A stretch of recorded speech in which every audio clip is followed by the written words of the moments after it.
Jūsu CV nav norādīts darbinieku skaits pēdējā darba vietā, un jūs minējāt 12 un 13. Es minēju 13 tiešā pakļautība, 10 netiešā.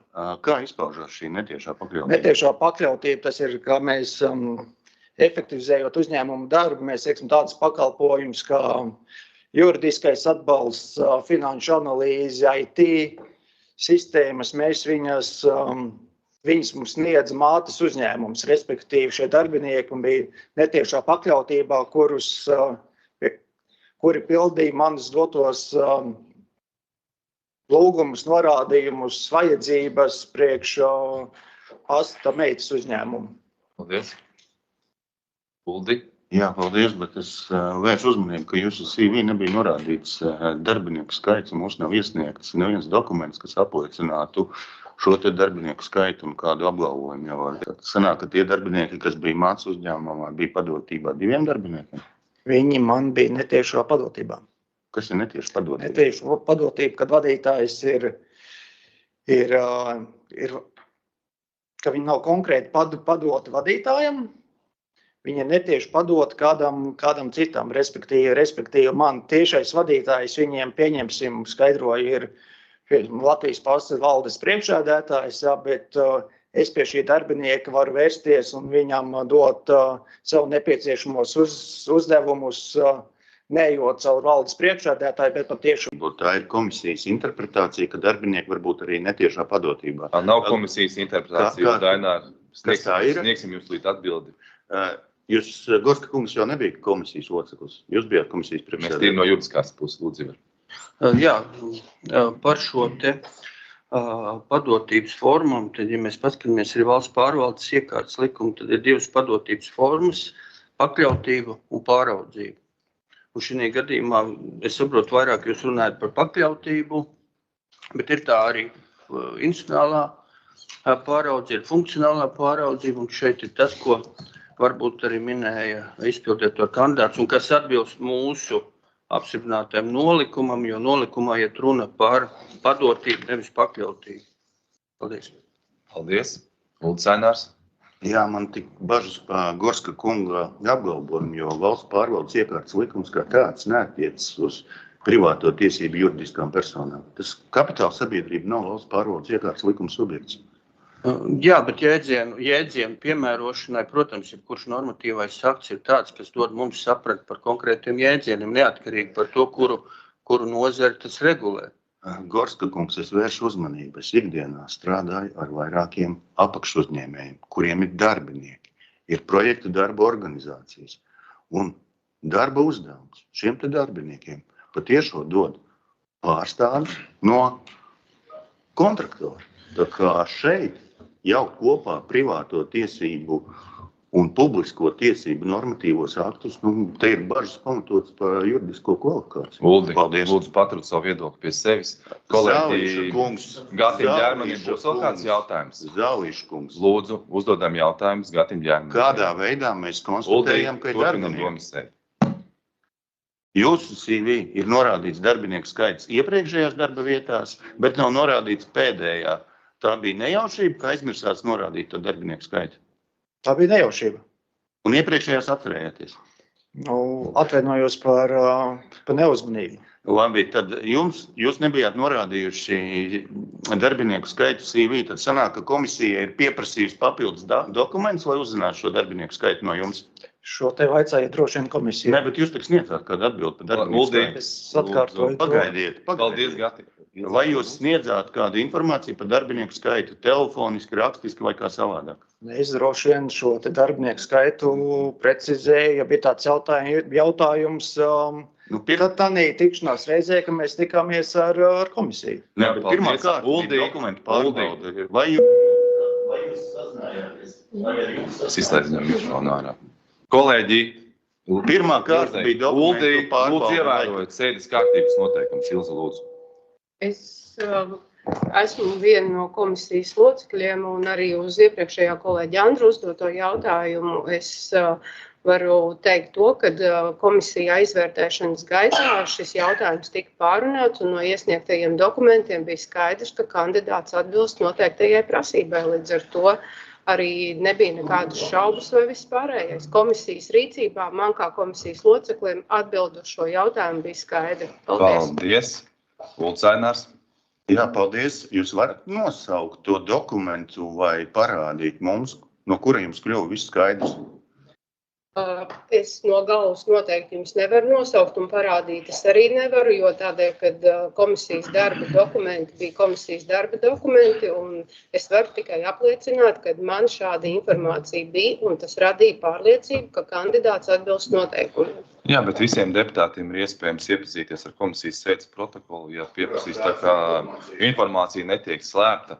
Zālīšu, kurā vietā jāskatās? Kurā vietā tas jāskatās? Jūs kā komisijas locekli, acīm redzot, esat arī pēc tā spriežot, kā jūs sakat, jūs esat smagi strādājuši, lai izvērtētu kandidātu kvalifikācijas prasības, pēc tam arī aprunātos ar kandidātiem. Un tad man ir jautājums, kā tas nākas, ja jūs patiešām tik nopietni esat strādājuši, ka jūs nevariet atbildēt uz Ulda Aināra jautājumu, atrunājieties ar to, ka jums tas nestāv galvā.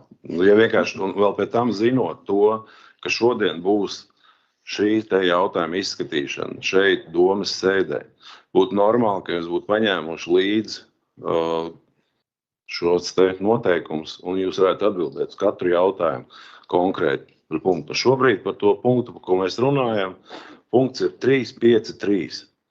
Un tas ir tas jautājums, par ko jums vajadzēja orientēties kā komisijas loceklim. Ja jūs neorientējaties šajā, tad mums ir, vismaz man rodas pamatotas aizdomas, ka tas jūsu nopietnais darbs nav bijis īpaši nopietnas. Tad man jautājums, kā jūs to varat izskaidrot, ka nopietni strādājot pie šīs problēmas, jūs nevarat pateikt konkrētu atbildi?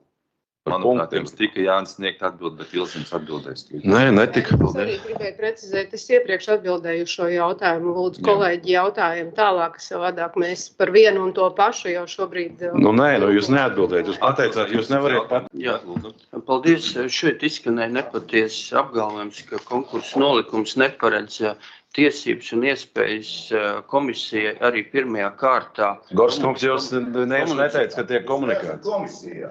Jā, bet jums atbild no juridiskās puses, Esmu sēdes vadītājs. Ulda Aināra, lūdzu, ievērot sēdes kārtības noteikumus. Lūdzu, atbildēt. Spējam visu atbildēt. Jā. Ulda Aināra, lūdzu, ievērot. Šeit batonu nepatiesa informācija, ja tā mēs izsakamies, ir konkrēti no deputāta puses, tāpēc es juridiski vēršu uzmanību uz konkursa nolikumu 4.3 punktu, kas paredz, ja nepieciešams pretendentu kvalifikācijas un prasmi pilnīgai pārbaudē, komisija ir tiesīga lūgt pretendentu sniegt papildus informāciju, kā uzrādīt dokumentu oriģināls.